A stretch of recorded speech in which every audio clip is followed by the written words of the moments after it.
kita mulai. Assalamualaikum warahmatullahi wabarakatuh. Alhamdulillah, puji syukur kita kepada Allah Subhanahu wa Ta'ala yang telah memberikan rahmat dan karunia-Nya kepada kita semua, sehingga kita masih diberikan kesehatan, kesempatan untuk bisa hadir lagi di webinar Adat Minangkabau yang diselenggarakan oleh IPMI, Ikatan Pelajar Minang Internasional, bersama 30 media partner yang merupakan organisasi komunitas dari mahasiswa pelajar Minang yang ada di berbagai Nusantara. Untuk webinar kali ini ada saya, Cynthia Utami, dalam 1,5 jam ke depan yang akan memandu webinar ini dengan tema munculnya aplikasi Injil Minang, bagaimana sikap kita, yang juga live di YouTube Ikatan Pelajar Minang Internasional.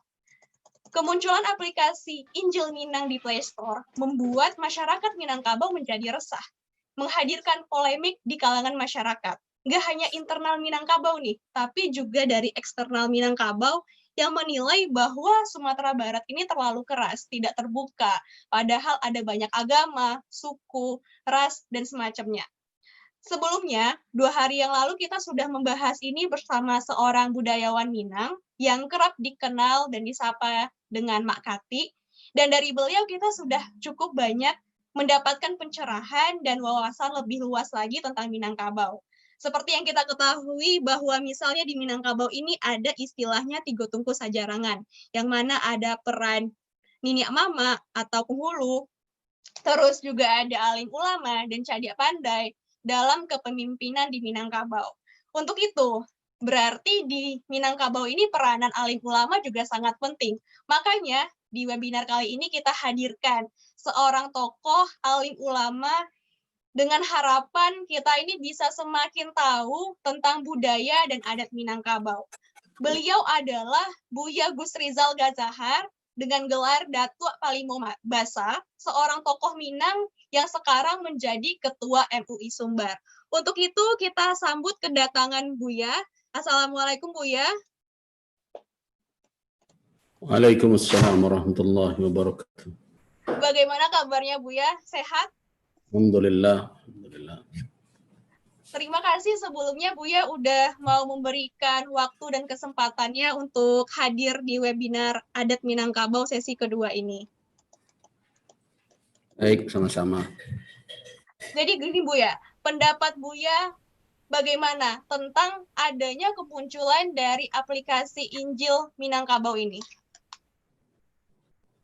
Baik, terima kasih. Assalamualaikum warahmatullahi wabarakatuh. Waalaikumsalam warahmatullahi wabarakatuh. Alhamdulillah, salatan wassalamun ala rasulillah wa ala alihi wa ashabihi wa man ittaba'a huda, amma ba'du. Sebelum kita sampai kepada sikap saya dan juga sikap Majelis Ulama Indonesia Provinsi Sumatera Barat tentang aplikasi kitab agama Nasrani, saya tidak sebut Injil ya, tapi kitab agama Nasrani yang diterjemahkan ke dalam bahasa Minang. Kenapa kita tidak sebutkan Injil secara spesifik? Karena dalam keyakinan umat Islam yang ada di tangan umat Nasrani sekarang itu bukanlah kitab yang orisinil yang diturunkan kepada Nabi Isa alaihissalam yang mereka sebut perjanjian baru, dan juga bukan kitab yang orisinil yang diturunkan kepada Nabi Musa alaihissalam yang mereka sebut perjanjian lama. Ini perlu saya tegaskan karena itu adalah bagian dari keimanan umat Islam, tidak orang Minang saja. Seluruh kaum muslimin meyakini bahwa yang ada di tangan umat Nasrani dan umat Yahudi sekarang adalah kitabun muharrafun, adalah kitab yang telah diselewengkan, telah dirubah maknanya, diselewengkan maksudnya, ditambah, dikurangi, disembunyikan. Kenapa saya katakan bagian keimanan? Karena itu adalah berita dari Allah. Yuharrifunal kalima an mawadhi'i. Al-Quran mengatakan bahwa mereka itu menyelewengkan kalimat dari tempatnya. dan sebagian mereka menyembunyikannya, dan sebagian lagi menggantinya dan memasukkan yang bukan dalam kategori wahyu, yang bukan wahyu kepada Nabi Musa dan Nabi Isa, mereka masukkan ke dalamnya. Jadi karena itu kita tidak sebutkan itu adalah Injil, karena ada katanya cendekiawan berdarah Mina yang mengatakan, bukankah itu kitab suci yang mesti kita imani juga? Saya rasa yang seperti itu belajar akidah dahulu sebelum dia berbicara. Karena itu bukan persoalan yang pelik di dalam akidah Islamiyah, tapi hal yang sudah sepakat ulama bahwa yang ada di tangan Ahlul Kitab sekarang, walaupun mereka dinamakan Ahlul Kitab, bukan berarti yang di tangan mereka itu adalah wahyu yang diturunkan kepada Nabi Isa dan Nabi Musa alaihissalam. Nah, karena itu kita tidak sebutkan itu Injil, tidak pula Taurat. Silakanlah sebagian dari mereka mengatakan itu. Nah, itu yang pertama. Jadi kitab agama Kristen diterjemahkan ke dalam bahasa Minangkabau. Nah, sebelum kita berbicara sikap ya, sikap ini kan ada dua. Yang pertama adalah sikap batin kita, yang dinamakan mabadi, prinsip kita dalam memandang itu. Yang kedua adalah sikap lahir kita. Nah, yang ditanya oleh Sinti ini sikap yang mana? Nah, tentu saya harus tahu dulu sikap yang mana. Kalau sikap dalam bentuk pandangan, nanti akan saya jelaskan. Tapi kalau sikap dalam bentuk sikap lahiriah, apa yang akan kita lakukan dengan ini, tentu ada lagi. Jadi ada dua sikap. Yang pertama adalah sikap ke dalam, yang itu meliputi prinsip keimanan kita sebagai Muslim yang bersuku Minangkabau. Yang kedua adalah, tentu adalah cara pandang kita, penilaian kita terhadap usaha atau langkah-langkah seperti itu. Nah, baru yang kedua dari situ lahir sikap lahir namanya. Apakah ada nanti yang akan melakukan penuntutan, termasuk juga MUI mendatangi gubernur, dan gubernur akhirnya mengeluarkan surat. Cuma kan tidak disebutkan bahwa itu MUI yang meminta gitu. Dan MUI yang meminta langsung pada gubernur dalam rapat, saya yang bicara dengan Pak Gubernur, tolong ini disikapi. Dan pada waktu itu juga gubernur panggil Pak Jasman, Kepala Dinas Infocom, untuk segera dibuat surat untuk meminta agar dibatalkan atau dihapus aplikasi tersebut. Nah, itu sikap lahir Majelis Ulama.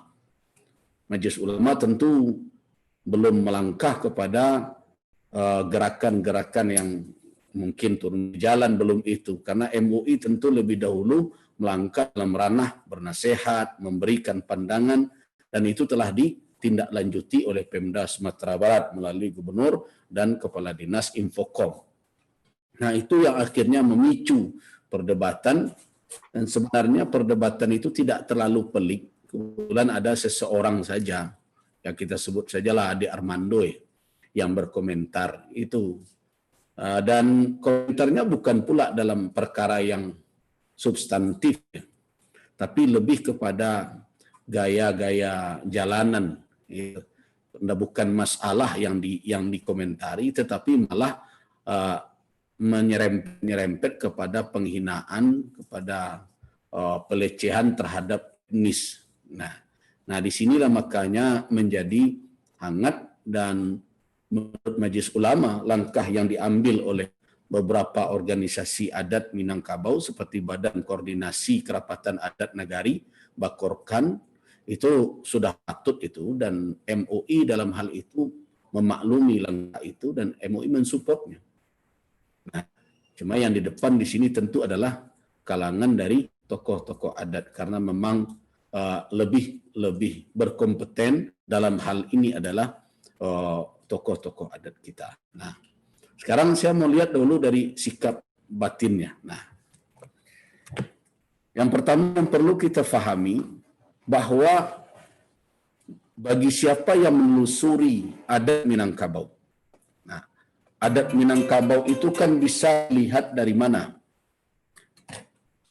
Bisa dilihat dari mamangan. Mamangan itu pepatah-pepatah yang menjadi rujukan adat itu, itulah dalil-dalil adat. Jadi orang tidak bisa mengatakan begitu saja adat kalau dia tidak tahu kemana merujuknya. Jadi mamangan itulah yang menjadi sumber bagi kita untuk mengetahui bagaimana pandangan adat Minang. Nah, bagi siapa yang menelusuri adat Minang secara menyeluruh, komprehensif, tidak akan ditemukan dalam adat Minang itu secara spesifik terkait dengan perkara akidah. Tidak akan secara spesifik. Jadi kalau ada yang mengatakan bahwa orang Minang itu dahulu beragama Hindu, beragama Buddha, tolong tunjukkan dalam mamangan adat Minang yang mengatakan itu. Oh, itu kan Aditya Warman kan berasal dari Majapahit dalam satu versi dan membawa satu agama. Oke. Tapi Aditya Warman bukanlah pembangun adat Minangkabau. Adat Minangkabau telah eksis sebelum Aditya Warman datang. Karena itu Aditya Warman itu ditafsirkan oleh sebagian ahli adat sebagai rusunan datang dari Lawi. Artinya ini orang datang membawa kepercayaannya dan tidak singgah di dalam hidup masyarakat Minangkabau. Mungkin saja hadir di dalam diri seorang Aditya Warman dan anak keturunannya, tapi tidak bertahan lama karena keturunannya 3 generasi setelah itu telah memeluk Islam, yaitu Sultan Halif Khalifatullah. Dan itulah raja pertama Pagaruyung. Aditya Warman ketika dia masuk ke Dharmasraya kemudian memindahkan atau membuat kerajaan di daerah Sarwaso atau di dalam wilayah Luak Nantuo, itu belum lagi bernama Pagaruyung. Sejarawan kita mencatat bahwa sebelum Sarwaso berdiri sudah ada beberapa pemerintahan Minangkabau di pedalaman. Ada kerajaan Bungus Tangkai, sebelumnya ada Periangan Padang Panjang, dan ada juga Dusun Tua Limo Kaum, banyak. Dan kehadiran Aditya Warman diterima sebagai orang Sumando dan tidak mempunyai kekuasaan mutlak di daerah asal Minangkabau yang disebut dengan Luak dan Tigo, yaitu Luak Tanah Data, Luak Agam yang tangga, dan Luak 50 Kota yang bungsu. Mereka menetapkan bahwa di Luak yang Tigo yang merupakan daerah asal itu, apa yang berlaku adalah ketentuan yang telah dibangun oleh Datuk nombor 2 itu, Datuk Perpati dan Sebatang dan Datuk Ketemanggungan. Nah, dari pembacaan kita terhadap aturan yang dibangun oleh kedua datuk itu, jelas di situ tidak menampilkan sebenarnya seperti apa akidah masyarakat Minangkabau secara utuh pra-Islam. Nah, ini yang perlu. Jadi kalau ada yang menuduh sebelumnya agama ini, coba buktikan mana agama itu. Nah, cuma yang menarik adalah tidak ada di dalam peninggalan budaya Minangkabau, adat Minangkabau yang menunjukkan orang Minangkabau itu menganut faham di luar monoteis. Tidak ada. Nah, sudah ada tim yang dibentuk di Dinas Kebudayaan dan telah melahirkan buku ini.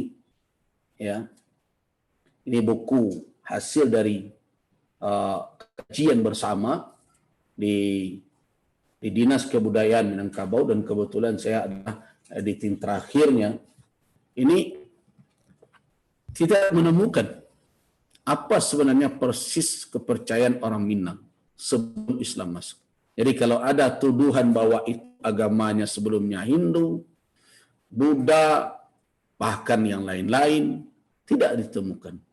Nah, ini menunjukkan bisa jadi disebabkan karena Islamisasi itu betul-betul berhasil sebenarnya mengikis nilai-nilai keyakinan sebelum kehadiran Islam. Bisa jadi itu alasannya, atau memang sebenarnya masyarakat Minangkabau telah menganut sebenarnya keyakinan akan adanya satu Tuhan, sehingga masuknya agama Islam tidak menjadikan suatu problem berat dalam perkara akidah, dalam perkara keyakinan oleh masyarakat Minang. Ini yang ingin saya jelaskan dulu. Nah, terkait apa adat Minang itu yang banyak, bagi siapa yang menelusurinya, adat Minang itu lebih banyak mengatur pepatah petitinya, memangannya terkait dengan tatanan sosial dan hubungan antar manusia. Itu yang banyak. Makanya ada undang-undang yang 20, ada Katonan Ampe, kemudian struktur adat, ada kelarasan Bodi Caniago, ada kelarasan Kutub Piliang, semuanya dalam tataran apa? Dalam tataran hubungan antar sesama manusia, dalam tatanan sosial kemasyarakatan. Terkait juga dengan harta, bagaimana pengelolaannya, tanah pusako dan sebagainya, kepemimpinan seperti apa peran raja, apa nenek mamak dan berbagai macam, semuanya adalah tatanan sosial. Nah, kemudian yang ketiga masuk dalam tatanan budi pekerti, akhlak dalam bahasa Islam. Nah, itulah. Jadi kalau orang mencari pepatah Minang, coba sebutkan pepatah Minang yang ditemukan terkait dengan akidah, yang menunjukkan inilah keyakinan orang Minang sebelum Islam. Tidak bertemu. Kalau toh ada sekarang yang menjadi suatu ungkapan, itu setelah Islam masuk. Meminta kanan satu dan berbagai macam, itu setelah Islam masuk. Nah, jadi karena itu, perlu yang kita fahami adalah sebagai generasi muda, bahwa adat Minang itu menerima Islam secara utuh. Tetapi sebelum menerima Islam secara utuh, tentu ada proses. Tidak mungkin seperti membalikkan telapak tangan. Nah, di dalam temuan kami ada 4 proses. Itu yang pernah dibahas oleh Majelis Ulama Sumatera Barat 2 tahun yang lalu di dalam suatu acara pengukuhan kembali Sumpah Sati Bukit Marapalam dalam rangka Milad Majelis Ulama Indonesia yang ke-50 atau Milad Emas MUI Sumatera Barat. Sumatera Barat. Nah, di situ ada 4 fase pertemuan antara Islam dengan adat Minang dalam tataran sosial kemasyarakatan ini.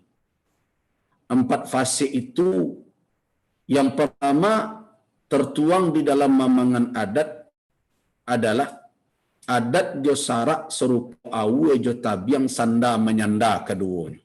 Itu adalah fase pertama. Nah, jadi sekarang tidak fase itu lagi. Karena kalau kita renung ke secara prinsip, tentu tidak mungkin syarak bersandar ke adat. Karena syariat dimanapun dia hadir, dia bisa berdiri dan tegak. Karena itu adalah ketentuan Allah. Adat adalah ciptaan manusia berdasarkan kesepakatan yang diamalkan oleh suatu negeri.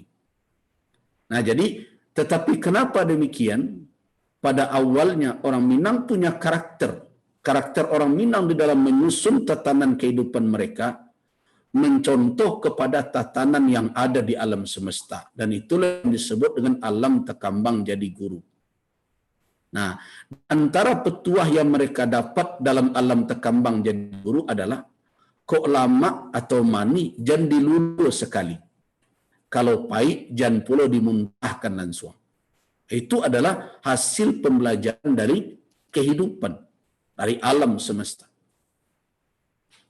Kok mani, kok lama jan dilulu sekali. Kalau pahit jan diluahkan saja. Artinya, apapun yang datang perlu dilakukan dahulu pemeriksaan, meraso-raso, ditimbang-timbang, ditelungkup, ditelantangkan, kata orang Minang. Karena itulah pada fase pertama Islam dengan adat Minangkabau belum menyatu, tapi tegak berganding saling menguatkan saja. Nah, ini fase pertama. Artinya kalau ibarat sekarang, ibarat rel kereta api lama lah. 2 seiring tapi tidak bertemu. Begitulah dia adat dan syarak serupa awu juta yang sanda menyanda kedua. Kemudian fase ini bergeser dan ada yang mengatakan ini adalah pengaruh dari Syekh Burhanuddin. Allahu a'lam. Dalam pertemuan dengan Sultan Halif Khalifatullah dari Paruyung. Ini ada yang mengatakan sebenarnya ini terjadi pada pertemuan Puncak Pato atau Bukit Marapalam yang pertama. Yaitu dilahirkan kesepakatan yang disebut dengan adat basandi syarak, syarak basandi kitabullah. Adat basandi syarak, syarak basandi kitabullah. Nah, di sini lahir ABS SBK itu. Nah, kalau orang memahami pepatah itu, orang Minang kan tidak memakai bahasa verbal yang langsung. tapi biasanya berkias. Nah, mereka tetap merujukkan kiasan mereka kepada alam Tekambang. Bagaimana orang Minang membangun rumah. Di Minangkabau dahulu, mungkin yang generasi muda sekarang mungkin tidak bertemu lagi karena sudah bertemu dengan rumah batu ya, permanen. Dahulu kalau masih bertiang kayu, maka sandi tidak didatangkan di awal pembangunan. Tapi yang ditegakkan dahulu adalah tonggak, aranyo, artinya disatukan tonggak dengan yang lainnya, dengan kayu-kayu. Kemudian setelah rangka itu berdiri, baru kemudian diangkat tiang itu satu persatu dan dimasukkan sandi ke bawahnya. Begitu sistem orang Minang dahulu membuat rumah. Nah, bahasa itulah yang dipakaikan dalam pepatah tadi. Adat basandi syarak. Artinya adat rangkanya sudah ada, syarak datang kemudian syarak dijadikan sebagai landasan tempat berdiri. Nah, dalam hal seperti ini ada usaha untuk mempertemukan antara adat dan syarak supaya jangan terjadi percanggahan atau pertikaian. Tetapi walau bagaimanapun, kalau dikatakan adat basandi syarak, satu adalah bangunan di atas sandi, yang satu lagi atas sandinya. Ini adalah dua hal, bukan satu. Sandi adalah satu, tiang adalah satu lagi. Berarti belum menyatu dan berpadu. Tetapi ini memakan waktu dan proses. Sampai akhirnya terjadi usaha amar ma'ruf nahi mungkar yang dilakukan oleh Tuanku Nan Salapan. Mungkin kalau ada di sini yang berasal dari Agam Tuo ya, Bukit Tinggi sekitarnya, tahu. Orang menyebutnya, Belanda menyebutnya harimau Nan Salapan. Sebenarnya mereka adalah Tuanku Nan Salapan.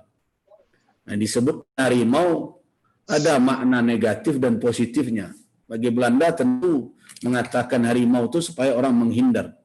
Tapi bisa jadi makna positifnya karena keberanian. Allahu a'lam. Tapi yang terkenal dan tersohor sekarang adalah harimau Nan Salapan. Mereka itu adalah tokoh-tokoh ulama Agam Tuo, yaitu sekitar Bukit Tinggi sekarang, yang merupakan murid-murid dari Tuanku Nan Tuo di Balai Gurah. Kota Tuo Balai Gurah Ampe Angke. Dan perlu saya garis bawahi, tidak seorang pun dari Tuanku Nan Salapan itu yang pernah ke Makkah. Ini perlu diingat, karena ada pula yang nuduh-nuduh Wahabi ya. Ini orang buta sejarah. Nah, karena ada buku yang menjadi rujukan banyak orang sekarang, buku itu adalah bencana bagi Minangkabau. Mungkin kalau ada yang pernah membaca buku Tuan Kurao, karangan perlindungan. Nah, Tuan Kurao, dan itu sudah dibantah oleh Buya Hamka. Buku itu, Buya Hamka memberi judul bukunya adalah Antara Fakta dan Khayal Tuan Kurao.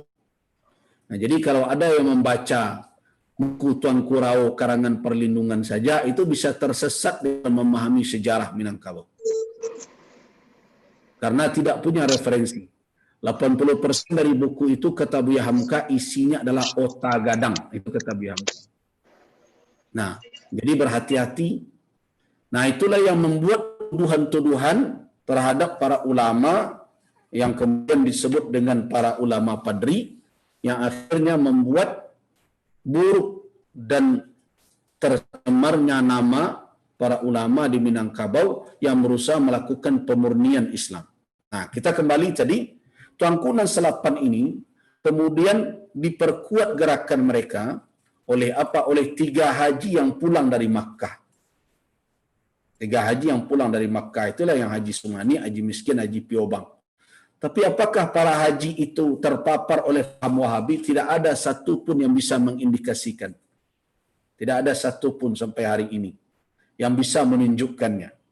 Bahkan ada cerita Haji Piobang yang di Piobang Payakumbuh itu dituduh sebagai, dikatakan sebagai komandan kavaleri pasukan Turki Utsmani. Itu kan paradoks. Turki Utsmani itu berperang dengan Ibnu Saud, tentara Saudi sekarang, yang disokong oleh Syekh Muhammad bin Abdul Wahab. Kalau seorang Haji Piobang adalah komandan kavaleri dari Turki Utsmani, masa dia berpaham dengan sepaham dengan lawannya? Tidak mungkin. Ini suatu cerita omong kosong, tapi dimasukkan ke dalam catatan, ke dalam buku Tuanku Rawo itu, dan diamini oleh banyak para pakar sejarawan hari ini. Ini yang perlu kita kritisi, dan anak muda harus kritis dalam membaca buku-buku sejarah seperti itu. Nah, saya katakan itu adalah pembaharuan karena di situ bersatu antara tokoh ulama dan tokoh adat. Jadi jangan dikatakan itu perang adat dan perang agama di Minangkabau. Itu keliru besar. Kenapa demikian? Karena yang dihadapi oleh tokoh pembaharuan adalah para bos-bos. Jadi bos-bos candu dengan bos-bos pelaksana acara memancang galanggang yang di dalamnya ada perjudian, di dalamnya ada minuman keras, dan di dalamnya ada berbagai macam kemaksiatan, adu ayam dan sebagainya. Itu yang ditentang oleh para pembaharu ini. Setelah sekian lama Tuanku Nantua melakukan dakwah dalam bentuk persuasif, tapi tidak didengar. Nah, kenapa saya katakan itu bukan dominasi tokoh-tokoh agama saja? Karena yang membantu Haji Miskin adalah Datuk Batuah dari Pandai Sike. Kemudian berikutnya kalau kita kaji lagi, yang menjadi panglima dari Tuanku Imam Bonjol di Bonjol itu adalah dua orang datuk, yaitu Datuk Hitam dan Datuk Bendahara. Nah, bagaimana kita mengatakan bahwa ini adalah perang agama dengan adat? Ini perlu didelete dulu dari fikiran orang yang selama ini mungkin membaca hanya sebatas literatur yang dari Belanda atau hanya dari Tuanku Rawo karangan perlindungan itu. Nah, ini yang perlu kita ingat. Nah, kita singkat saja, proses dari pembaharuan itulah yang akhirnya berujung kembali dengan Sumpah Sakti Bukit Marapalang.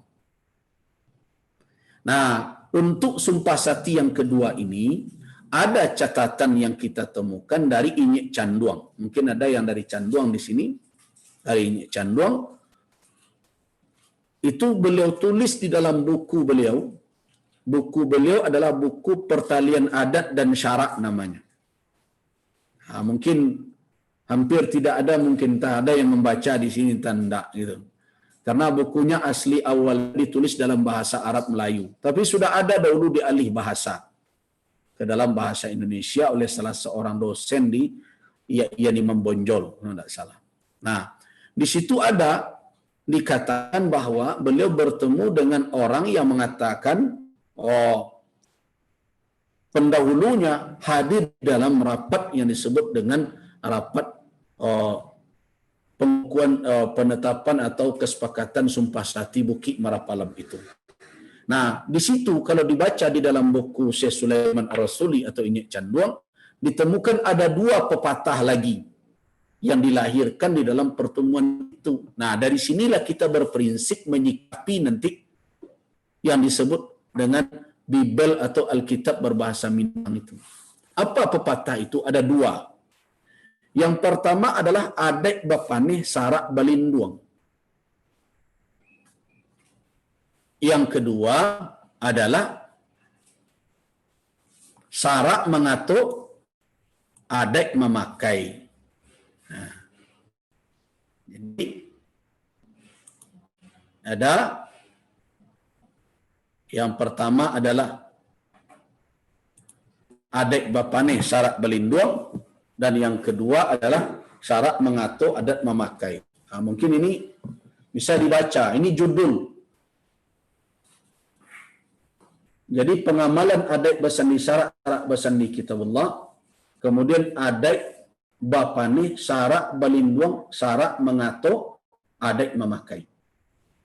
Dan inilah pengukuhan kembali ketika Majlis Ulama mengangkat acara ini, dihadiri oleh para ulama se-Sumatera Barat dan juga tokoh-tokoh adat dari Elkam, dari Bakorkan, dari MTKam, dan tokoh-tokoh adat di berbagai negari.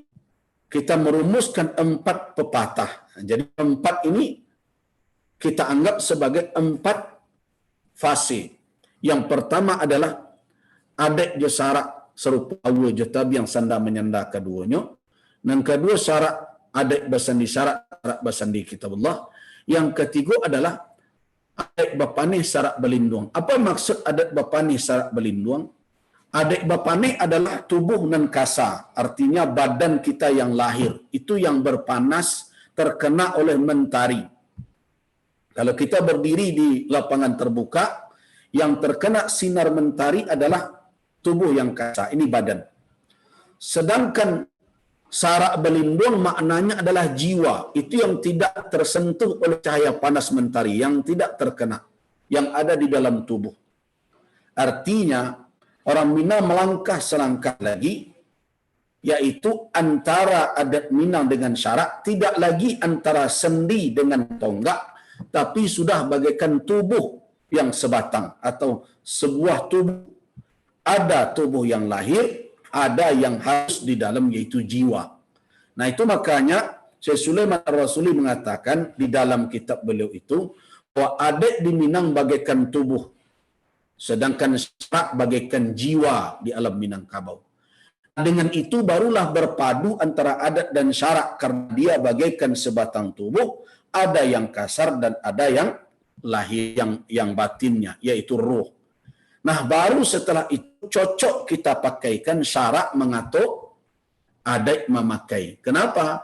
Karena kalau sudah bagaikan satu tubuh, maka anggota tubuh yang lahir tidak akan bergerak, melainkan sesuai dengan perintah dari tubuh yang ada di dalam, yaitu ruh insan. Nah, itulah konsep perpaduan antara adat dan syarak di Minangkabau. Nah, dengan demikian, maka berarti seorang Minang berpadu pada dirinya dua, yaitu adat yang mengamalkan, yaitu tubuhnya yang lahiriah, mengamalkan tuntunan yang ada di dalam batinnya. Mana tuntunan itu? Yaitu syariat. Itu dikatakan syarak mengatur, adat yang memakai.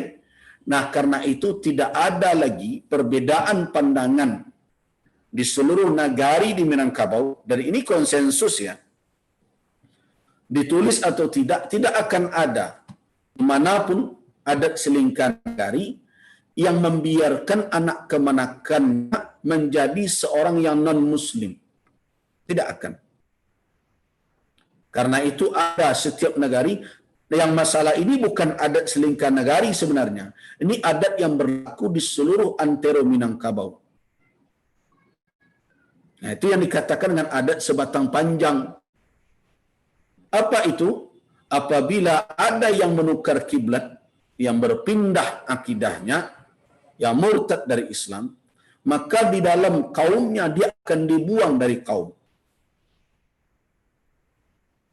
Dan namanya akan dikikis, jejaknya akan dihapus. Nah itu yang dinamakan dengan dibuang sepanjang adat. Orang ini malah akhirnya disuruh keluar dari negara. Nah ini hukum yang telah berlaku semenjak dahulu awal sampai sekarang ini. Nah sekarang pertanyaannya, apakah orang Minang masih relevan bersikap seperti itu? Karena ada yang mempertanyakan ini sikap radikal. Nah, pertanyaan itu harus dijawab dahulu pertanyaan sebelumnya. Apakah orang Minang masih mengakui bahwa Minang itu bagaikan tubuh yang satu dengan syariat Islam?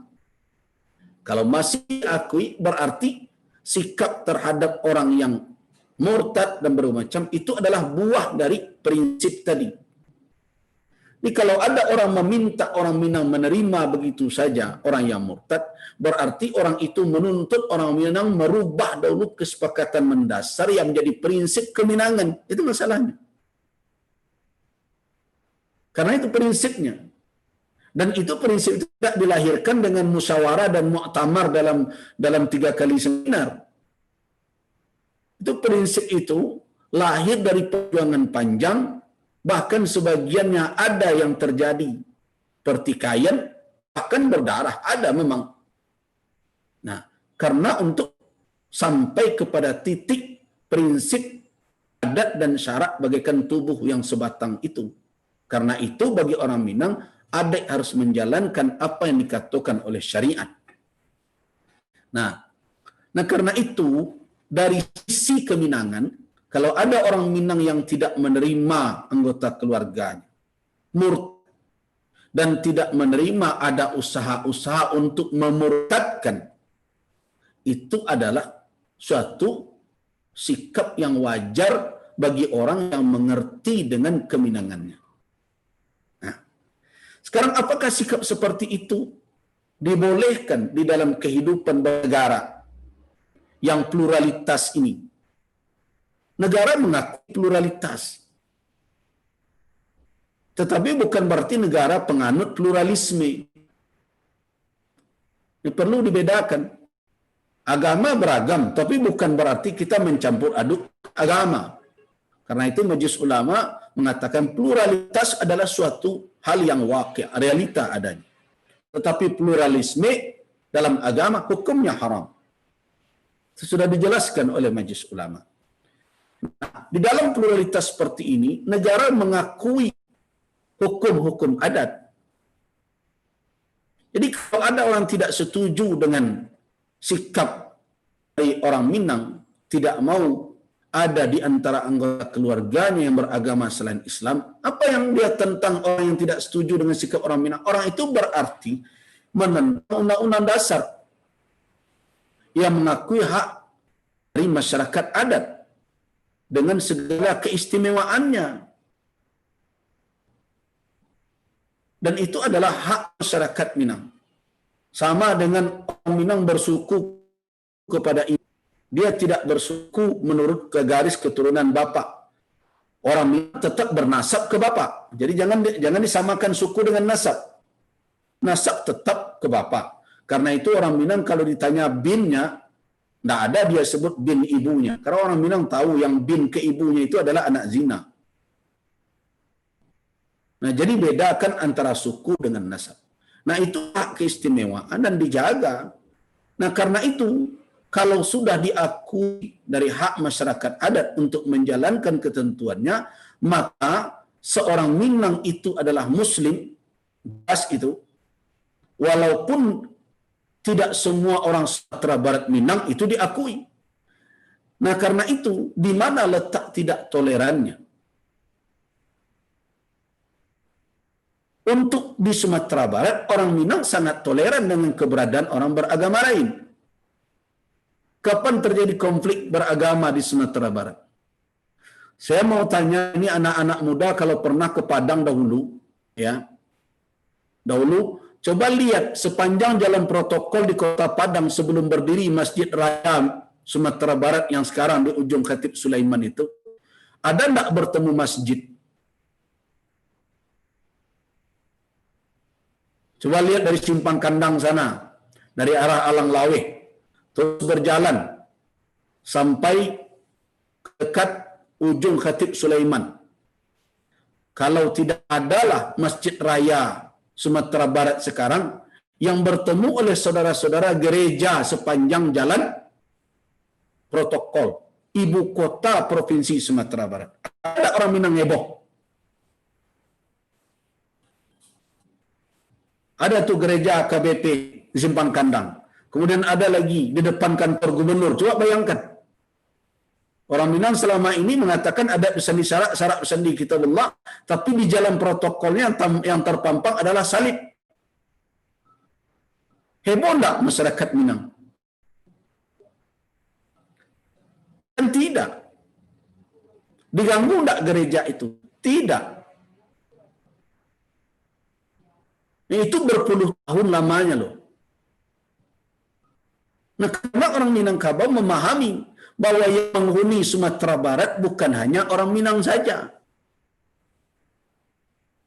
Nah, jadi bedakan ketika orang Minang menolak Minangnya yang tersinggung, bukan berarti mereka tidak toleran dalam hidup bersama. Bukti mereka toleran lihat Sumatera Barat.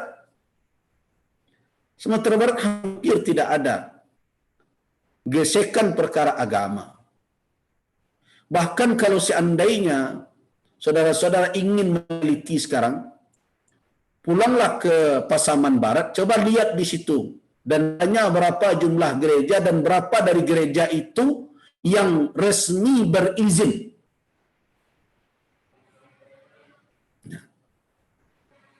Tidak sampai 20%. Yang lainnya liar itu.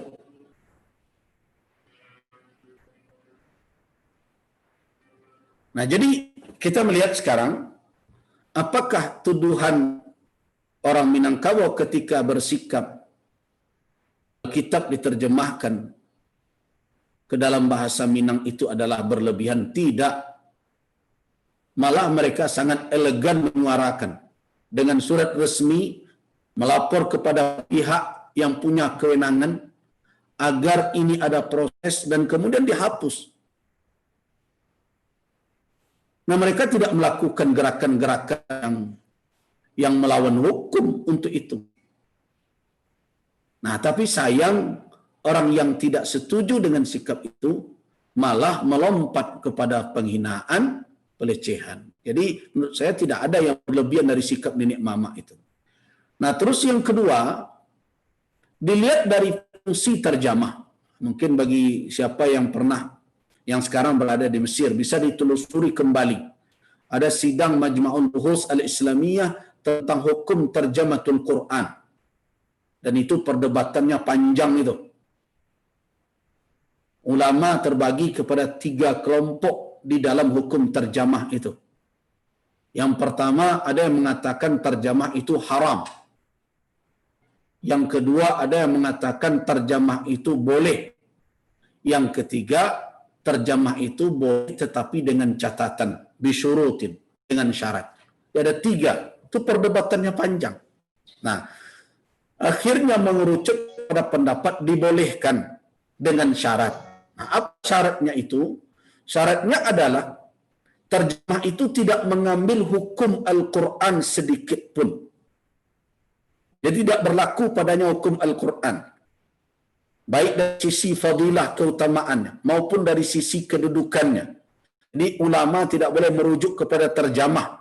Karena yang dalil bukan terjemah itu, tetapi matan ayat Al-Quran itu yang diturunkan oleh Allah berbahasa Arab. Nah, dia tidak mendapatkan, membaca terjemah tidak bisa dipakaikan hadis 1 huruf itu 10 pahala. Tidak dipakaikan ke terjemah. Jadi, la ya'khudhu, terjemah tidak mengambil sedikit pun hukum Al-Quran. Hukum Al-Quran. Itu catatannya. Nah, untuk apa ulama membolehkan Al-Quran diterjemahkan? Nah, sama sebenarnya dengan prinsip penterjemahan Bible itu. Apa itu? Dalam rangka 2. Yang pertama adalah dakwah. Dakwatun nas. Dakwah manusia agar memahami dan menerima isinya. Yang kedua, ta'lim dalam rangka menyebarkan keilmuan. Jadi ada 2. Nanti kalau ada lagi yang mengatakan ada tujuan lain penterjemahan selain ini. Tidak ada terjemah iseng-iseng.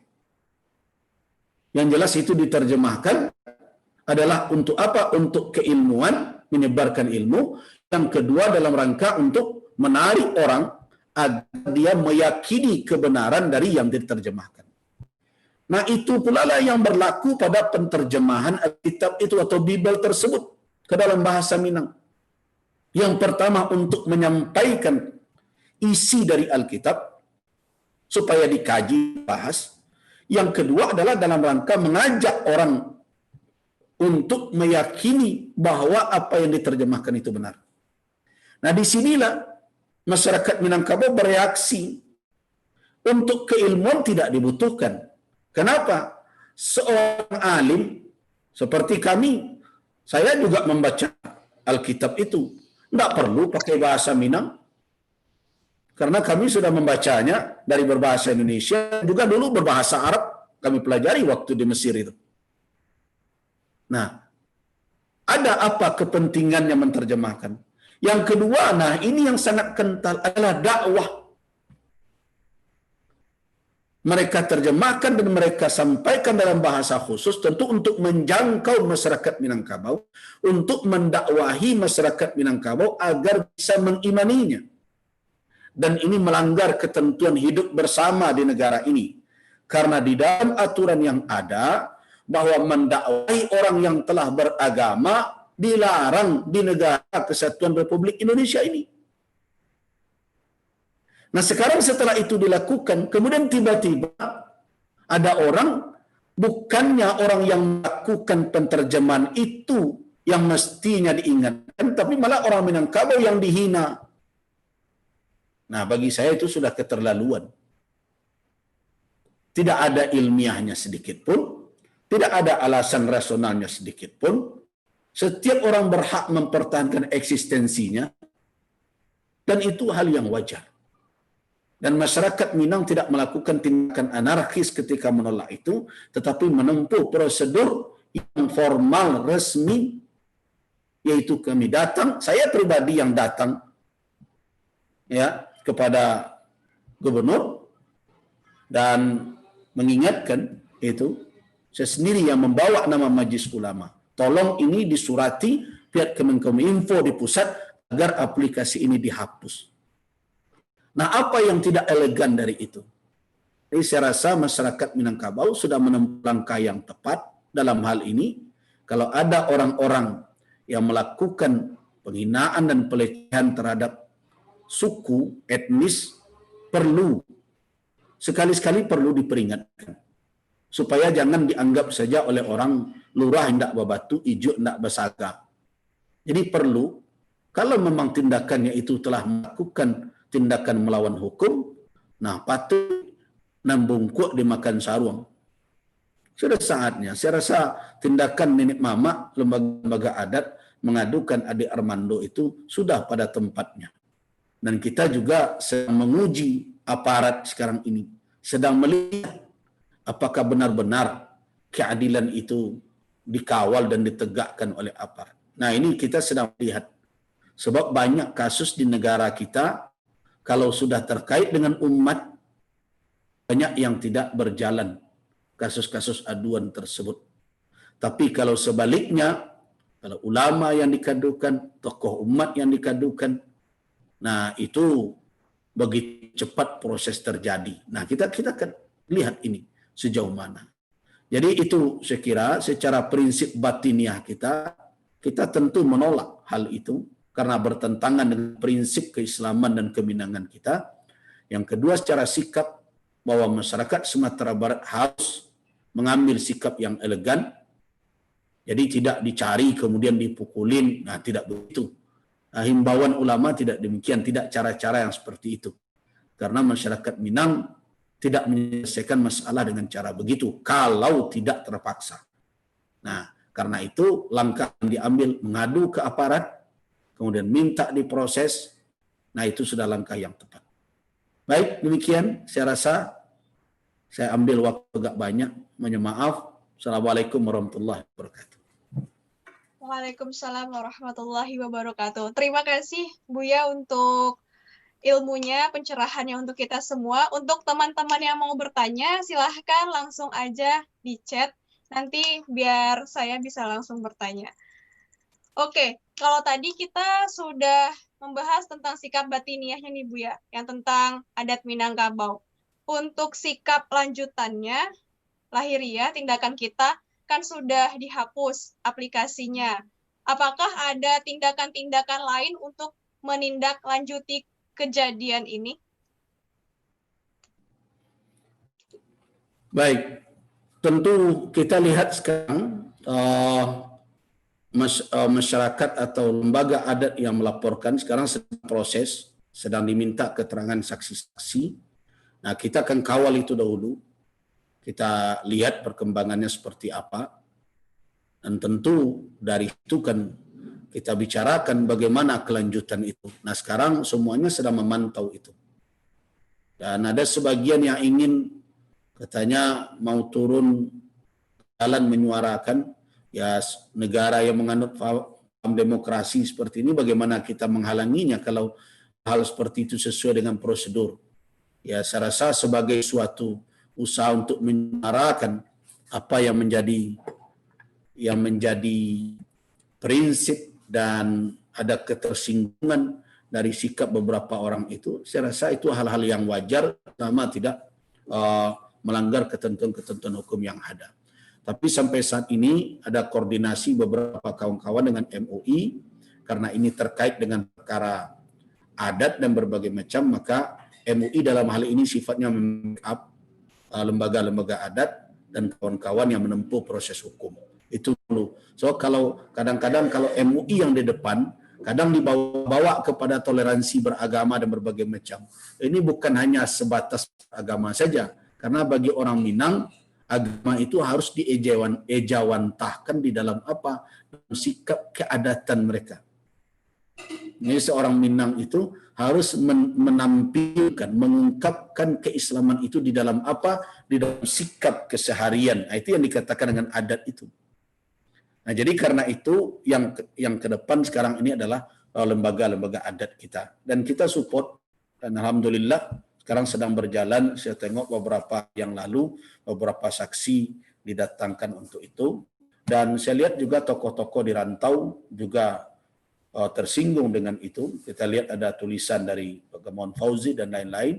Sudah cukup jelas bahwa di situ ada pesan yang cukup tajam sebenarnya. Cuma persoalannya sekarang, apakah orang yang dinasihati itu mempunyai rasa seperti orang Minang? Orang Minang kan punya raso dan pareso. Raso dimunai, pareso dibawa turun. Ada timbangan yang dipakai. Nah, saya khawatir orang yang mengkritisi itu tidak memiliki alat untuk memahami sentilan-sentilan kiasan itu. Itu yang persoalan sekarang.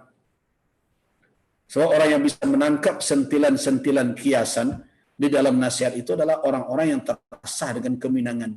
Sensitivitas Minangnya itu ada. Orang Minang itu tidak mesti harus berkata to the point ya. Kadang dengan melereng saja mereka sudah paham. Nah, tapi orang-orang seperti itu apakah paham? Ini yang jadi pertanyaan saya.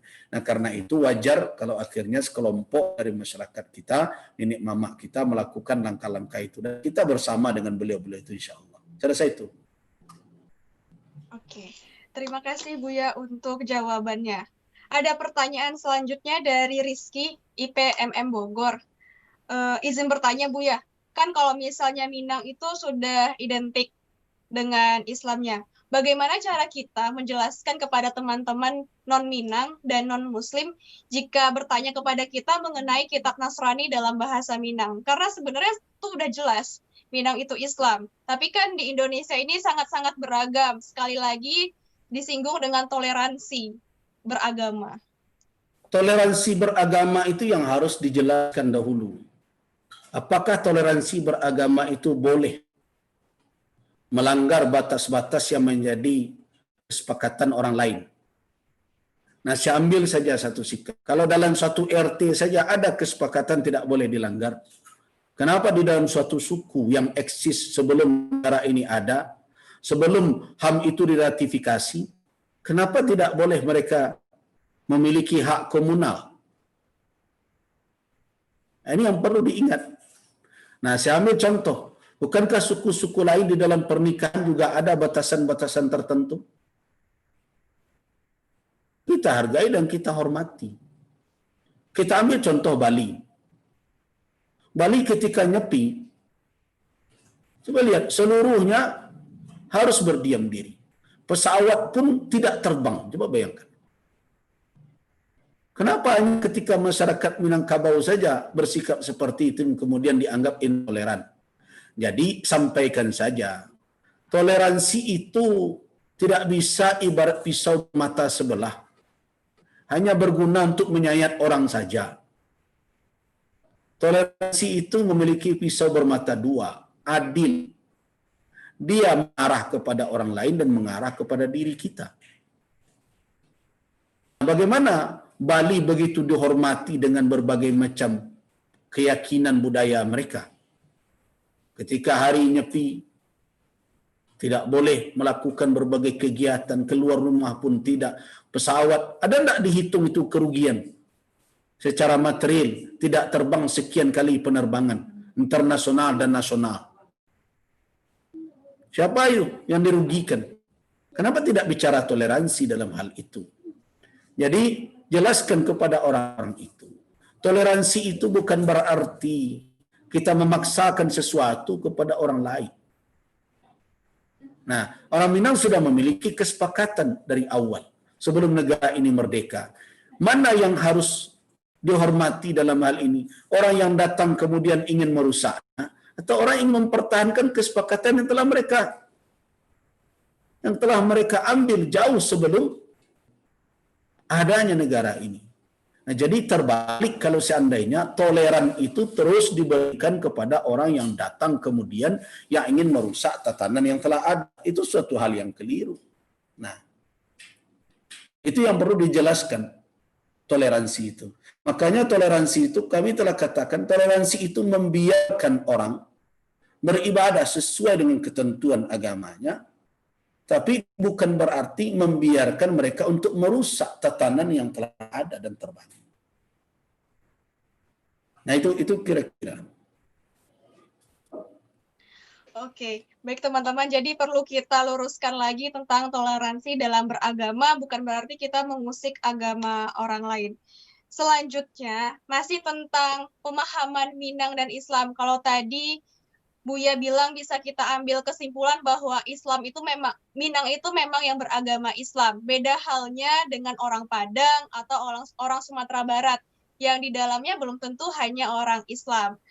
Nah, gimana tuh Buya? Jadi masih ada nih kekeliruan di luar sana, masih tentang toleransi tadi, gitu. Apakah benar orang Minang itu cuma hanya Islam? Mungkin di luar sana masih mengira orang Minang itu ya orang Padang gitu Buya. Mungkin bisa Buya tekankan lagi. Kalau kita berkata orang Minang, berarti ada hak-hak adat pada dirinya. Dia memiliki hak pusaka. Pusaka itu bukan hanya harta saja ya, termasuk juga gelar, sako dan pusako. Itu yang dikatakan orang Minang. Dia jadi bahagian dari kaum, anggota dari sukunya. Kalau dia adalah kemenakan seseorang yang bergelar pada adat, dia berhak mewarisinya. Dan banyak konsekuensi dari Minang itu. Nah, kemudian ketika dia keluar dari persyaratan itu, sebenarnya ini terjadi pada komunitas manapun. Ini saya tanya nih, ini apa di sini kan ada ikatan, saya sekarang ikatan mahasiswa Minang ya. Nah, iya Bu ya, Ikatan Pelajar Minang Internasional. Pelajar Minang Internasional. Nah, ini Ikatan Pelajar Minang Internasional ini punya syarat enggak untuk menjadi bagian darinya? Iya, punya. Nah, kalau dilanggar itu apa enggak toleransi saja? Nah, begitu juga kan? Jadi kalau lembaga bisa meletakkan syarat siapa yang akan menjadi anggota dari suatu komunitas, kenapa orang Minang tidak boleh meletakkan syarat siapa yang menjadi anggota dari masyarakat Minang? Ini bukan hanya kartu ya. Mungkin kalau di Ikatan Pelajar Mahasiswa Minang ini, Pelajar Minang Internasional ini, mungkin dapat kartu. Kadang-kadang setelah dapat kartu dibawa tidur saja. Ikut pun tidak, aktif pun tidak, ya kan? Nah, di Minangkabau tidak hanya sebatas kartu. Bahkan mungkin tidak ada kartu. Tapi dia berhak menyandang gelar suku. Nah, boleh dia letakkan, saya seperti suku saya Melayu, jadi saya menjadi orang Melayu. Kalau mamak saya seorang pengulu, meninggal mamak saya akan menyandang jabatan itu. Kemudian saya punya hak dalam pengelolaan harta pusaka. Dan banyak hak-hak adat. Ketika ada suatu kegiatan adat, saya punya hak, malah tempat duduk saya saja ditentukan. Di mana posisi saya di rumah gadang dan bermacam. Jadi ada konsekuensi. Nah, berdasarkan itu ketika Minangkabau mensyaratkan seseorang Minang itu Muslim, itulah ketentuannya. Dan apakah itu menunjukkan tidak toleran? Saya rasa semua komunitas membuat seperti itu. Nah, saya mau tanya, ada di Mesir itu namanya Ikatan Pelajar Mesir. Nah, pelajar Indonesia di Mesir dulu maksud saya namanya HPMI namanya. Boleh nggak orang dari Qatar masuk sana? Tidak boleh kan? Nah, boleh nggak mahasiswa yang dari apa? Yang dari yang lain masuk HPMI? Tidak bisa. Nah, itulah ketentuannya. Kenapa setiap kalau sudah perkara agama itu dianggap intoleran? Dalam hal-hal lain kita boleh meletakkan. Nah, saya mau tanya lagi. Orang Jawa itu dikatakan orang Jawa siapa? Ketika ibunya ininya lahir dari situ kan? Nah, orang Minang itu bukan hanya sebatas keturunannya. Tapi ada persyaratannya. Dia harus menganut keyakinan orang Minangkabau. Apa itu keyakinan? Yaitu agama Islam. Dan itulah ketentuan berlaku. Jadi kalau ada lagi yang bertanya, nah kenapa itu kok dibuat-buat saja? Tidak, itu sudah berlaku bertahun-tahun lamanya. Bahwa orang yang murtad itu diusir dari kaumnya dan tidak diakui sebagai anak kemenakannya, dibuang sepanjang adat, dan itu berlaku dan dipraktekkan. Jadi hukum yang hidup di tengah masyarakat Minangkabau. Nah, apakah itu tidak toleran? Saya menilai itu toleran. Karena suatu komunitas apabila ingin eksis dan tetap bertahan, pasti ada persyaratan-persyaratan yang harus dijaganya. Sama dengan Ikatan Pelajar Minang Internasional ini, kalau ingin tetap eksis, tentu ada ketentuan-ketentuan yang harus dijaga. Kalau tidak, habis dia. Selesailah sudah. Dan ada pantangan larangan yang harus dijaga. Saya yakin juga kalau ada yang melanggar ketentuan sebagai anggota Ikatan Pelajar Minang Internasional ini, melanggar dan membuat mungkin merendahkan wibawa, mencemari nama baiknya, mungkin disidangkan juga ini oleh pengurus, oleh ketua, dia dikeluarkan dari keorganisasian. Apakah itu intoleran juga? Ya tidak kan? Nah, jadi fahami saja Minangkabau itu suatu komunitas yang telah meletakkan ketentuan dan syaratnya. Toh kalau tidak jadi orang Minang kan tidak diburu orang. Nah, kan ada kan? Tidak ada. Oh, dia tidak jadi orang Minang, diburu orang tadi. Tidak, tapi dia tidak punya hak-hak keminangan. Dia tahu, oh sama dengan Islam, seorang Muslim, kemudian anaknya misalnya murtad. Apakah dia berhak mendapatkan warisan dari ayahnya yang Muslim? Ya tidak kan? Karena salah satu syarat seseorang itu mewarisi harta seorang Muslim, yakuna musliman, orang itu Muslim juga. Nah, itu ketentuan-ketentuan seperti itu harus dihargai oleh di luar komunitas itu. Jadi kalau ada di luar komunitas tidak menghargainya, bukan komunitas itu yang dituduh intoleran. Orang yang tidak menghargai kesepakatan komunitas itulah yang tidak toleran. Begitu cara berpikirnya. Saya itu. Oke, jadi teman-teman yang sedang menonton juga perlu kita garis bawahi lagi, Minang itu Islam, Sumbar itu ya pasti punya banyak toleransinya. Oke, balik lagi ke munculnya aplikasi Injil Minang yang mana tujuannya pasti identik dengan dakwah kristenisasi. Ada pertanyaan Ibu ya, sejauh mana sebenarnya kristenisasi ini dilakukan oleh orang-orang tersebut? Apakah objek dakwah mereka itu benar-benar asli Minangkabau atau orang-orang yang non-Minang di tanah Minang? Jadi ada dua. Yang pertama ada orang-orang Minang sendiri yang betul-betul mereka jangkau dengan berbagai strategi. Misalnya ada yang terjadi misalnya dipacari, dihamili, dinikahi, dan dimurtadkan. Dan ada juga yang dibujuk dengan harta benda, dan ada pula yang ditipu dengan pura-pura masuk Islam.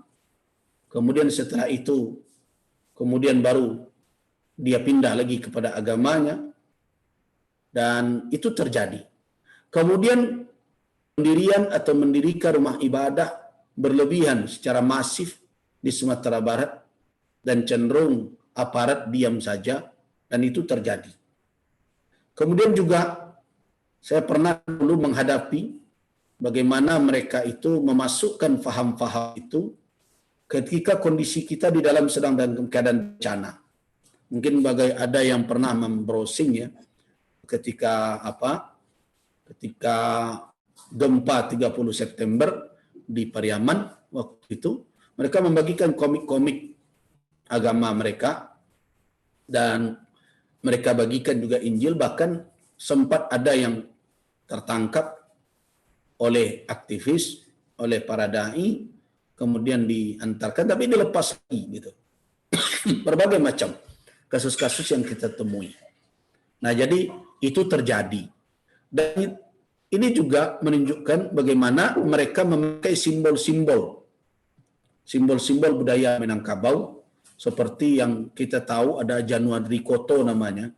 Dia masih saja pakai koto, padahal dari ini mamanya telah menyatakan membuang dia dari kaum, dan dia sekarang yang sibuk bolak-balik dan juga ada informasi dia membuat suatu rumah ibadah, gereja Nazarin Rantau namanya di Jakarta. Nah, jadi berbagai macam langkah-langkah dilakukan. Dan beberapa orang Minang sudah terbawa. Nah, sehingga akhirnya tidak disebut lagi di tengah masyarakat sebagai seorang Minang. Nah, mungkin pelajaran berharga adalah kepada adik Buya Hamka, Willy itu. Kemudian juga banyak sebenarnya, kalau kita mau sebut, ada beberapa orang Minang yang sudah murtad. Dan itu telah diambil langkah oleh kaumnya sendiri dan tidak diakui lagi. Karena itu mereka tidak lagi dianggap sebagai seorang Minangkabau. Karena itu mana orang tahu tentang adik Biam, karena sekarang-sekarang aja diviralkan oleh sebagian orang. Dahulu mungkin banyak yang tidak tahu barangkali. Kenapa? Karena memang sudah dihitamkan, disebut namanya, tidak lagi dianggap dia sebagai bagian dari keluarga, sebagai seorang Minang. Nah, itu menunjukkan bahwa memang langkah-langkah pemurtadan itu terjadi di Sumatera Barat, dan ulama terus berjuang menghadapi itu dengan segala kelemahannya dan juga dengan segala rintangan-rintangan dari orang-orang yang tiap sebentar kalau ulama memperjuangkan perkara ini terus dituju dengan tuduhan-tuduhan radikal dan berbagai macam itu. Jadi benar terjadi, iya. Oke, Buya. Lanjut lagi nih, berarti keadaan Minangkabau benar-benar sangat riskan, perlu orang-orang yang bisa menjaga dan melestarikannya.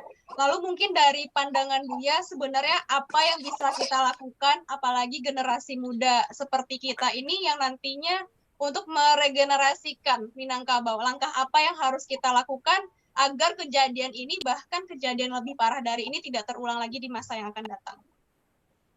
Mengembalikan konsep surau itu artinya anak-anak muda, para ulama harus kembali kepada komunitas terkecil.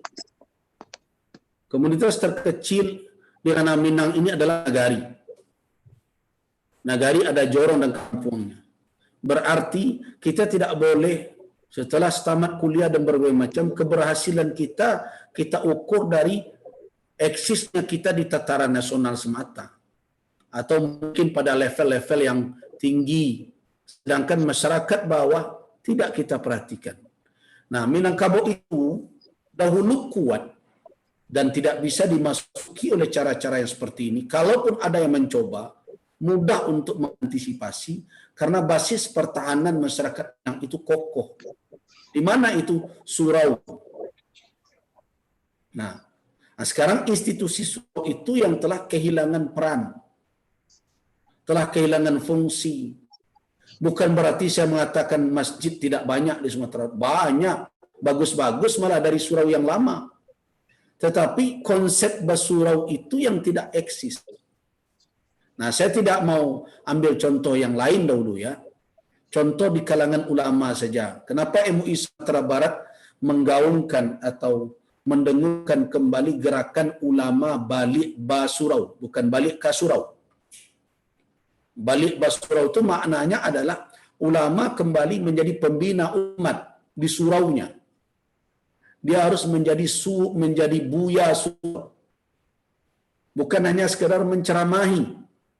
Nah, yang terjadi hari ini kan ulama kan jadi penceramah dari malam ke malam, dari senja ke senja, masjidnya bertukar-tukar. Nah, akhirnya apa? Yang seperti itu hanya memberikan tausiah saja, tau'iyah, ceramah lepas. Pembinaan tidak ada berjalan sama sekali. Nah, kalau dahulu buya-buya kita itu menetap di suraunya, menatap umat, hidup bersama mereka. Karena itu problematika yang dihadapi oleh umat segera diketahui oleh buya itu.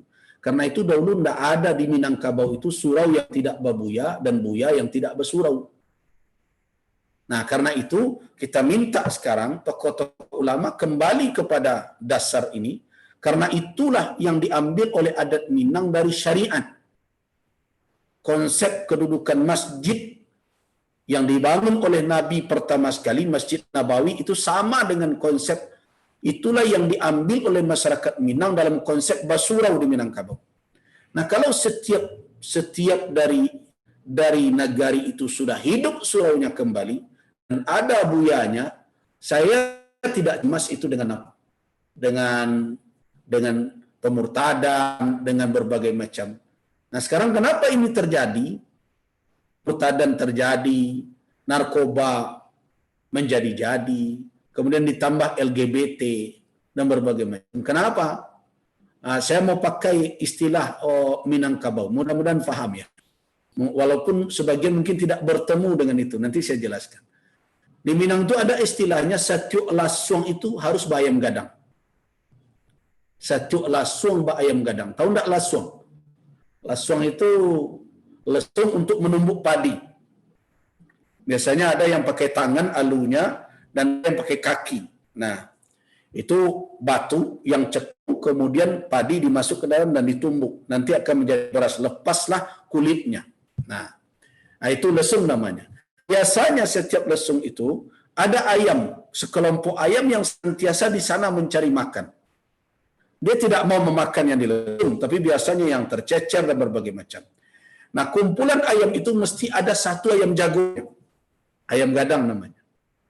Nah, selagi ayam gadang itu ada di sana, ayam jago, maka ayam lain tidak akan berani menghampiri lesung itu seperti wilayah kekuasaan mereka, itulah kira-kira. Tapi kalau ayam jagonya, ayam gadangnya meninggalkan lesung, maka ayam lain akan datang ke sana memakan padi, bahkan mengganggu ayam betina yang ada di sekitar situ.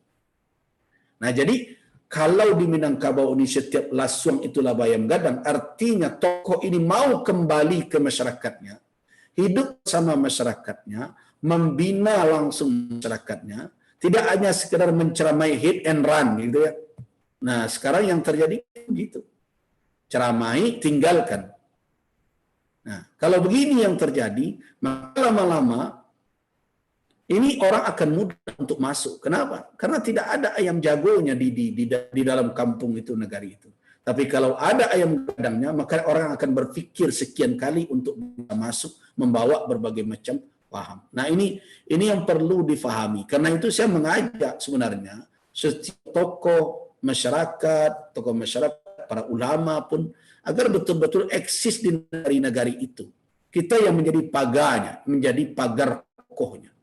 Nah, kalau itu terjadi, bisa diwujudkan, saya rasa kekhawatiran kita ini tidak akan terwujud yang namanya pemurtadan, akan mudah kita antisipasi, dan kita juga mudah berkoordinasi antar satu dengan lainnya. Jadi langkah-langkah itu, MUI menjawabnya dengan apa antisipasi itu?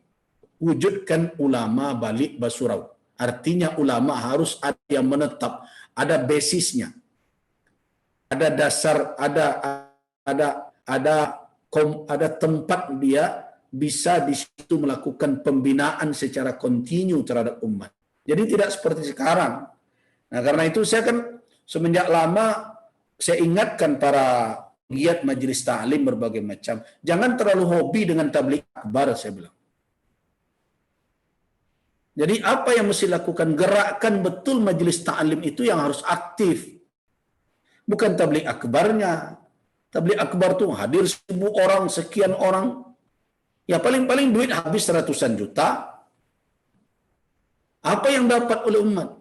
Ini yang perlu. Nah, karena itu majelis ta'lim di masing-masing negari, masing-masing kaum itulah yang harus kita gerakkan kembali. Nah, kesadaran untuk menjaga keminangan, menjaga keislaman itu sanalah dibangkitkan, dan mereka akan saling melindungi satu sama lain. Rasa itu, Cynthia. Oke, 2 pertanyaan terakhir nih Buya, karena sudah cukup lama, 1,5 jam. Tentang program Balik Basurau itu, apakah ini benar-benar akan terrealisasi? Karena menurut pandangan Cynthia dan mungkin teman-teman juga, ini melibatkan banyak pihak. Pemerintah juga, orang tua juga, dan anak-anaknya juga yang sekarang mungkin sudah berpikiran sangat global, dan apalagi pelajaran BAM saja sudah tidak ada di sekolah, di pendidikan. Bagaimana mungkin ini bisa menarik kita generasi muda untuk bisa ikut ke program ini? Tentu bisa, dan karena dia banyak stakeholder itulah makanya kita narasikan. Kita narasikan dari konsep yang telah kita susun. Masing-masing tentu akan memainkan perannya. Pemerintah akan memainkan perannya, ulama akan memainkan perannya, begitu juga generasi muda. Dan surau itu, kalau kita merujuk kepada konsep masjid di dalam Islam, kan ada wazifatul masjid itu yang thabitah, yang tetap konstan, tidak boleh bergeser dengan pertukaran waktu, zaman, dan tempat. Tapi ada dari peran masjid itu, yang itu adalah fleksibel sifatnya, mutaghayyirah, boleh berubah. Kalau kita lihat masjid di masa Nabi dulu, masjid itu juga jadi pusat komando militer kan. Nah, itu kan bukan peran yang tetap. Kalau seandainya markas komando sudah dibangun, ya boleh saja dibawa dari masjid. Masjid kan juga berfungsi di zaman Nabi sebagai mahkamah, sebagai pengadilan. Orang bertikai di luar terkait dengan banyak masalah datang menemui Nabi, di mana diselesaikan oleh Nabi Sallallahu Alaihi Wasallam di masjid. Tapi peran mahkamah telah diambil oleh lembaga-lembaga yang ada, peradilan yang ada, sudah punya tempat sendiri. Tidak ada masalah. Tapi ada peran-peran yang tetap, yang tidak boleh bergeser. Nah, mana itu? Yang pertama adalah sebagai tempat untuk transfer ilmu. Itu tidak bisa digeser. Kemudian yang kedua, tempat beribadah. Yang ketiga, tempat menjalin ukhuwah, persaudaraan sesama muslim. Dan kemudian yang keempat, tempat untuk menyadarkan umat akan berbagai aktivitasnya di luar masjid yang perlu terus dikawal dengan tuntunan syariat. Nah, jadi ada tempat konsultasi juga. Dan masjid surau kita juga berperan dahulu dalam rangka untuk menempa kedewasaan dengan berbagai tanggung jawab dan latihan. Nah, dulu tempat bersilet, tempat menerima transfer pengalaman yang tidak didapat melalui pendidikan formal. Karena di surau itu dahulu bercampur orang tua dengan orang muda. Yang disenangi anak muda dari orang tua ini adalah transfer pengalaman hidupnya. Mungkin keilmuan bisa kita jangkau di berbagai sekolah, mungkin lebih tinggi juga, tetapi ada pengalaman hidup yang kadang tidak kita dapat di sekolah, dan itulah tempatnya. Nah, poin-poin itu bisakah dirangkul kembali ke surau? Bisa, dan surau bisa sekarang menghadirkan juga kembali, bisa hadir di situ jadi sasaran tempat latihan bela diri juga. Di situ juga bisa diadakan kegiatan-kegiatan yang cocok anak-anak muda, latihan memanah dan berbagai macam. Semua itu mungkin dilakukan. Nah, sekarang sejauh mana kita bisa menarasikan itu, bersama-sama mensosialisasikan. Jadi anak muda jangan menunggu basurau itu ada baru ikut. Nah, anak muda harus ikut di dalam gerakan mewujudkannya. Jadi itu yang kita minta. Jangan dibiarkan ulama sendiri menyuarakannya. Karena terkait dengan banyak hal. Nah, anak muda itu harus ikut di dalam gerbong pergerakan. Bukan menunggu pergerakan sampai di finish baru dia naik. Itu keliru itu. Nah, makanya saya sekarang berhadapan dengan anak-anak muda, saya mengajak. Sekarang ini belum terwujud. Ada sebagian yang telah mencoba mewujudkannya. Ya, seperti kita di Bukit Tinggi kita coba mewujudkannya. Beberapa kawan-kawan mencoba untuk mewujudkannya. Tapi masih di dalam perjalanan. Nah, bagaimana peran kita anak muda? Ayo dong ikut di dalam rombongan pergerakan ini. Jadi jangan ditanya saya, Buya, bilo tuh sampainya kami ke satu. Jangan sampainya tanya dulu. Kita semua harus berperan dalam hal ini. Nah, apabila gerakan ini menjadi besar dan narasinya semakin kuat, tersosialisasi dengan baik, ya, maka tentu ini akan bisa menyentuh, ya, kalau menyentuh hati orang-orang yang mestinya juga terlibat pemerintah, karena pemerintah kan cenderung menonton dalam hal ini karena serba ketakutan saja. Nah, karena berbagai macam pandangan irisan politik dan berbagai macam. Nah, karena itu saya mengajak anak-anak muda, ini konsep bukan hanya konsep Minang saja, terambil dari syariat kita, dan itu jelas bisa diterapkan.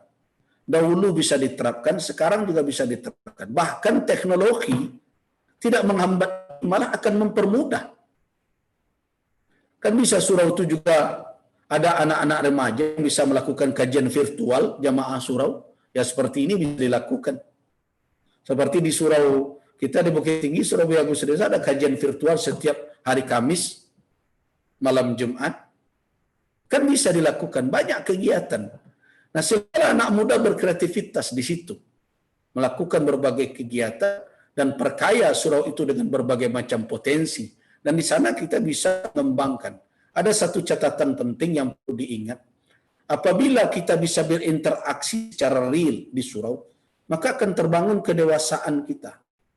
Dan maaf saja, catatan yang kami dapat dari berbagai macam dialog yang dilakukan dengan BNNP, Badan Narkotika misalnya, dengan lembaga-lembaga anti HIV, dan berbagai macam, ada kekhawatiran yang sangat-sangat besar di dalam diri kami, yaitu orang-orang yang menjadi korban HIV, narkotika itu umurnya semakin menurun. Kalau dahulu perguruan tinggi, sekarang menurun ke SMA, SMA menurun ke SMP, bahkan yang narkoba sekarang SD. Nah, ini kenapa? Salah satunya adalah kedewasaan dari remaja sekarang itu antara kedewasaan fisik dengan kedewasaan mentalnya tidak seiring. Kedewasaan fisiknya terlalu cepat sekian kali lipat dibanding kedewasaan mentalnya. Apa faktornya? Karena interaksi real tidak sering terjadi. Yang terjadi adalah interaksi virtual di dunia maya. Nah, sehingga seolah-olah hidup ini begini. Kita bisa bicara, lihat kawan tertawa, dan begitulah. Nah, padahal hidup itu tidak demikian. Nah, karena itu perlu dibawa suasana ini sekali-sekali harus dibawa ke suasana nyata. Bahwa hidup itu tidak mendatar saja. Kadang juga mendaki, kadang menurun. Nah, disitulah ditempa kedewasaan kita. Nah, surau sebenarnya menawarkan hal itu dan membentuk kepribadian yang matang. Nah, karena itu ini sangat penting dan perlu untuk kita wujudkan segera, dan anak muda kami ajak untuk ikut bersama gerakan itu. Jangan ditunggu gerakan itu sampai pada tujuan. Saya rasa itu. Sudah saatnya nih kita-kita yang muda-muda ini turut ikut serta ya teman-teman. Karena masih muda, punya masih banyak semangat dan bisa mengajak teman-teman dan generasi yang lainnya. Dan juga ada ya ala-ala milenialsnya gitu kan. Kali aja banyak konten-konten dan cara yang tepat sasaran dengan anak-anak muda. Dan terakhir Buya, mungkin banyak juga nih teman-teman yang bertanya tentang referensi ataupun literatur karena mungkin sejak BAM tidak ada dan kita juga sudah sibuk dengan dunia lain untuk memperdalam tentang adat istiadat budaya Minangkabau ini. Mungkin Buya punya referensi yang bisa kita pakai, kita baca, dan juga mungkin buku yang tadi Buya perlihatkan. Ya, ini salah satu. Ini kan disusun bersama. Di sini ada disusun oleh MUI juga, oleh tokoh-tokoh adat, tokoh-tokoh ulama. Pedoman Pengamalan Adat Bersandi Syarak, Syarak Bersandi Kitabullah, Adat Bapani, Syarak Melindung, Syarak Mengatur Adat Memakai. Ini bisa, di sini juga ada beberapa pedoman bagaimana adat-adat Minang itu memang selaras, sudah diselaraskan dengan syariat kita. Kemudian saya rekomendasikan adalah buku Buya Hamka kepada anak muda. Karena disitulah latar belakang sejarah dan memang cukup, yaitu buku Buya Hamka. Bukunya adalah Antara Fakta dan Khayal Tuan Kurau. Itu yang saya rekomendasikan. Di samping buku-buku adat Idrus Hakimi, Datuk Raja Pengulu, Tata Petiti dan berbagai macam, itu satu set ya. Dan bagus kalau ada perpustakaan. Dahulu kalau di Mesir saya ada itu membawa satu set dahulu. Tapi saya tidak tahu apakah masih ada. Kemarin ketika Mesir hilang, nggak ketemu. Lihat tidak ada buku itu. Lalu ada satu set tentang adat Minangkabau di situ. Oh, saya bawa dulu masa saya. Nah, tidak tahu sekarang kemana. Nah, tapi itu biasa bagus diusahakan. Walaupun saya sudah mencari cetakannya tidak dicetak baru lagi, itu yang repot juga. Tapi buku Buya Hamka itu dicetak ulang kembali. Jadi itu baca supaya ada perbandingan bagaimana kita memandang proses masyarakat Minangkabau berislam. Itu judulnya Antara Fakta dan Khayal Tuan Kurau. buku itu sebenarnya jawaban atas buku perlindungan, judul bukunya Tuanku Rawo. Itu yang dibantah oleh Buya Hamka, dan bantahan Buya Hamka sangat ilmiah karena memaparkan berbagai macam literatur-literatur yang tidak mendukung pernyataan-pernyataan dari perlindungan itu. Itu yang saya sarankan. Oke, jadi teman-teman yang pengen memperdalam lagi dan harus diperdalam supaya kita semakin mengenal dan bisa menjaga dan melestarikan budaya kita. Oke, kita sudah masuk di akhir segmen kita untuk webinar kedua ini. Saya sebagai moderator mohon maaf kalau ada yang salah, Buya. Terima kasih sudah menyempatkan waktunya berada di antara kita. Semoga di lain kesempatan kita bisa berdiskusi lagi, saling berbagi lagi. Oke, teman-teman, kalau begitu kita akhiri dulu. Saya pamit undur diri dan semoga di lain waktu ada kesempatan lagi. Terima kasih. Assalamualaikum warahmatullahi wabarakatuh. Semua. Baik, assalamualaikum warahmatullahi wabarakatuh. Waalaikumsalam warahmatullahi wabarakatuh. Terima kasih, Buya. Thanks, Buya. Dan live YouTube-nya